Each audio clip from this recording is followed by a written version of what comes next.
Hi and welcome to this video log with me, Wayne, from swimmingcyclingrunning.com. I'm going to be slightly contentious today. I'm going to say that every single triathlete should do some backstroke. To include some backstroke in your warm-up and cool-down and even do some hundreds using backstroke is an incredibly good way to stretch yourself out, gain relaxation and rotation. And in this video I'm going to show you how to do exactly that. We're initially going to be following the story of Nick. Now Nick's someone who wants to become a stuntman, and to become a stuntman you have to go through various tests, and if you want to be a stuntman who swims you've got to follow their swimming test, and that, believe it or not, is quite tough. For example, you have to be able to swim freestyle in under 1 minute 30 for 100, backstroke in under 1 minute 45 per 100. When we started doing this 6 months ago, Nick could not make any of those times, and in backstroke he actually couldn't perform it in under 2 minutes 30. Now let's go to the computer and I'll show you where Nick started and what the problems were that we had to overcome. The problem is, what we see with people who come to backstroke as an adult is the stroke is very disjointed, and you can see here the bum is way down and we're moving one arm after the other arm. Let's just take it back here. So we have one arm movement followed by the other arm movement, and that really, it makes for a disjointed stroke and not a smooth stroke or not an efficient stroke. So we really have the bum, I'm going to see in a minute, the bum low, one arm moving after the other, not much rotation, and we're really not grabbing the water. We're not getting a catch so that we can really push the water back. So you can see the bum here is effectively at 45 degrees to the top of the water.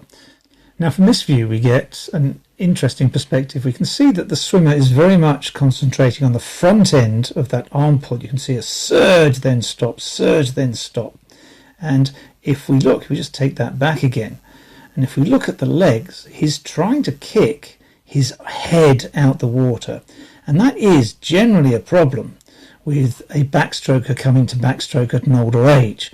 Now these problems are repeated in many triathletes. They're common to huge amounts of people. Let's just go to the computer and show you what I mean.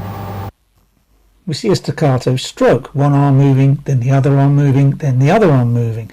We don't see it as it should be, as a flowing movement. And what we do get is we get rotation, but not a rotation that is actually throughout the body. We get a rotation at the shoulders, which is not necessarily equivalent to a rotation at the hips. If we align the hips and the shoulders, we can see they're out of sync, so there's a twisting motion. Now there shouldn't be a twisting motion in backstroke, and there shouldn't be a twisting motion in front crawl either.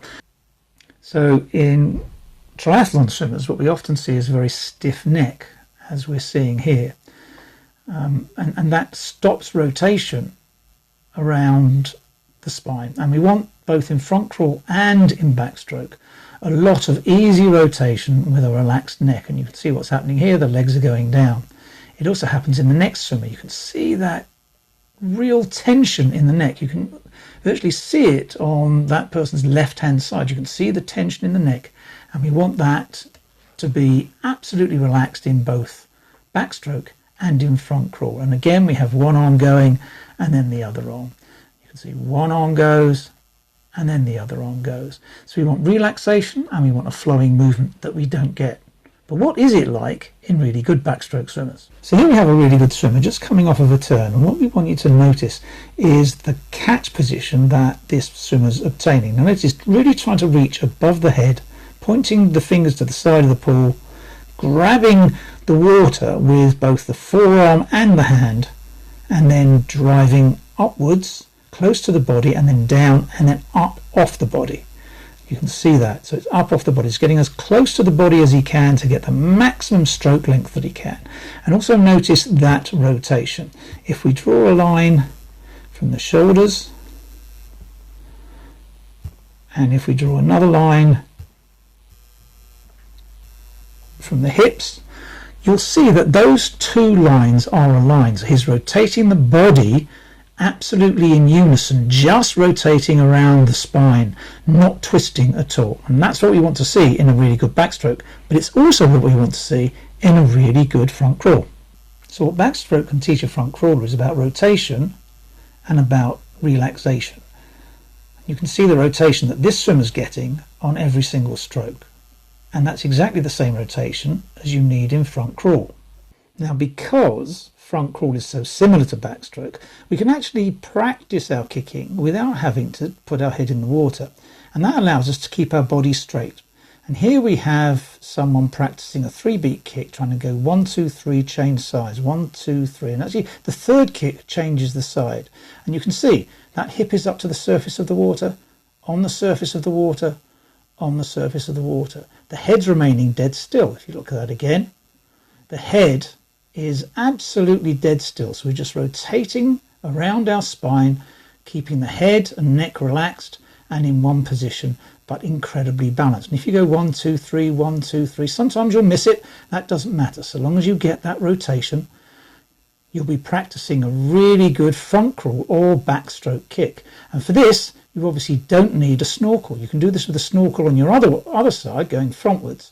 But here, you can do it on your back, but you're keeping perfectly balanced and you're practicing that wonderful 3-beat kick and exceptionally good rotation and relaxation. Now I'm just going to add a little caveat here. You can't do this when you're wearing fins, because the resistance the fins give you is just too much to snap yourself from side to side, and you want to keep that hip with that shoulder and that hip aligned with that shoulder, so you're rotating, flipping from one side to the other. To do that, you kick round. You can imagine fins just stop you doing that. Now, another thing that backstroke can teach you is about balance. If you notice, this swimmer, every time they rotate, their hip is touching the surface of the water. Now, you want exactly the same type of balance in front crawl, and the only way to do that in backstroke is by pushing your chest back into the water and keeping your head relaxed around the shoulders. In front crawl, you do exactly the opposite. You push your chest into the water and you keep your body rotating around your spine with your neck relaxed.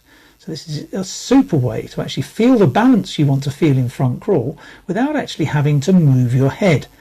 Now here I just want to compare two swimmers with slightly different efficiency. We have one swimmer here who's arching her back. You can see that arch illustrated here.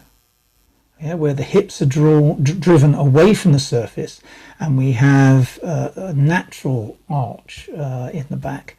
Right, once that effectively occurs, the kicking changes. So we'll see kicking coming very much from the knee. You can see that the hips don't really move very far, and we have a sort of bicycling motion with the legs there. So if we take that, you can see that bicycling motion. She's trying to kick her body up out the water because she's inefficient. Her hips are never straddling the surface, and she's struggling to do that backstroke. The next swimmer is much more efficient. You'll see she's kicking from the hip and just flicking that foot up to the surface. Now this is exactly what we want in front crawl. We want to flick effectively away from the surface. So it's exactly the opposite, but it's the same kick. 1, 2, 3, 1, 2, 3, and just that same beautiful efficiency with the hips broaching the surface every single time. Now that was a great example of what coaches mean by kicking with a long leg and kicking from the hip, and you saw that fluid motion kicking up to the surface, which was very graceful in reality, as opposed to the kicking in a cycling motion that you saw with the arched back. Now a lot of triathletes arch their back when they're doing front crawl, and exactly the same thing happens to their legs, because what tends to happen is they have to try and kick their head out of the water. So the backstroke, balanced, long kick helps tremendously with your front crawl, which also requires a balanced, long kick. So let's begin correcting Nick's stroke. And the first thing we're going to do is we're going to start Nick trying to raise his arm off his body before he strokes that arm at the top. And that's hugely important. Raising the arm off the body and then trying to make that stroke in backstroke. From this side view, you can see what happens when we try and make him lift that arm out the water, so he's effectively got a sort of windmill going there. His bum's quite a bit higher, and he's starting to move more efficiently in the water with more rotation. But he was still trying to kick his head out the water, so we put fins on him and start some simple drills. Now this particular drill is single arm changing by length, and you can see he's got his head in a better position, and we're trying to get him to catch the water there and accelerate his arm. You saw that acceleration in that stroke, and that's one of the things we're trying to get with this particular drill. Now with this particular drill, what we're trying to get Nick to do is raise his arm out the water before he starts taking a stroke. So that arm comes up, then the stroke comes up. Now what this does, if you look at the length of his stroke, if that arm exits the water, you can see the other arm is able to make a catch. That's where it's making the catch. And also look at his body position. We've actually got him now rotated so that he's starting to be streamlined in the water, which is hugely important for a backstroker. Now what we're trying to do is get Nick to be in sort of this position before his stroking arm actually moves. And we'll see the difference that makes to him. So he's really delaying pulling on his stroking arm until his other arm is well out the water. And we're starting to see a surge later in the stroke as his stroking arm goes through. So we can actually see a surge of speed in the water as his stroking arm comes through now. And that's really what we're looking for. He's really holding the water, and that's really nice to see. So here we see Nick swimming without fins, and we can see he's actually got a much more balanced position in the water. He's still lowering his bum somewhat, but we can see he's got much more rotation, which is allowing him to grab the water and push it through. And he looks much more like a balanced backstroke swimmer who can actually keep on swimming backstroke comfortably for some time. That rotation is also going to help him with his front crawl. Okay, so as you saw, from the first sort of backstroke elements we had to the last backstroke elements, Nick looked a completely different swimmer. And in reality, when he did the test, which was just a couple of weeks ago, he did 1 minute 46 for his backstroke. Unfortunately, that's 1 second outside the time limit, and that causes a fail. There are other elements of the stuntman test that are quite hard. In fact, when I saw the test, I was quite surprised in how hard it can be. But you can understand that if you're going to be a stuntman in swimming, they don't want the chance of something going wrong simply because you haven't got the capability to do it. Now with Nick just missing the backstroke time by 1 second, he knows he's going to get it because he's come forward 45 seconds in just 6 months.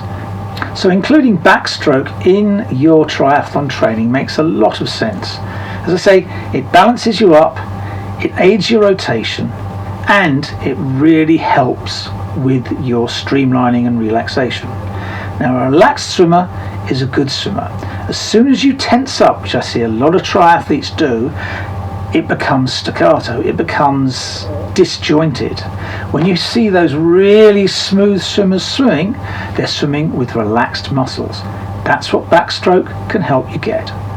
Okay, so that's it for this video. Hopefully you found it useful. Remember, just include some backstroke in your triathlon training and you'll find it loosens you up, helps your rotation, and really helps your balance and streamlining.